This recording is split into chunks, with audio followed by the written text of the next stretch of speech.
Welcome back to another episode of Askewed Reviews. And today I'm reviewing a film that's currently in theaters. And the movie that I'm referring to is the 2025 film The Naked Gun, directed and co-written by Akiva Schaffer. I think I would technically consider this movie a requel. It is part sequel, but also part remake. If you've seen any of the three original Naked Gun movies that starred Leslie Nielsen, you probably have an idea of what this movie is going to be about, as this is technically the fourth film in the series, and Liam Neeson is now playing the character Frank Drebin Jr., who is the son of Leslie Nielsen's character from the original series. As a huge fan of the original series, I absolutely loved this movie. There were so many great throwbacks to the actual series itself, and of course, just that genre and style of spoof comedy that we really haven't seen in quite some time. Liam Neeson, in my opinion, does such a great job of picking back up where Leslie Nielsen left off. He does such a good job at this style of dry comedy, and I do hope that more movies end up coming out of this. So let me tell you about the concept for this one.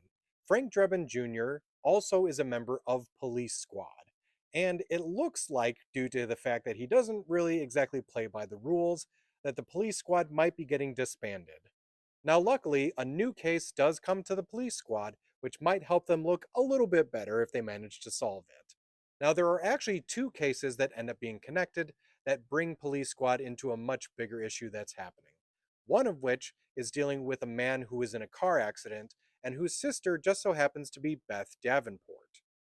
The other is a bank robbery where something was stolen called the plot device. Now, this device is now in the hands of a very wealthy man known as Richard Kane. And apparently, what the device can do is cause people in the radius to become completely enraged and start taking out all of that on anyone around them. Kind of like the movie Mayhem.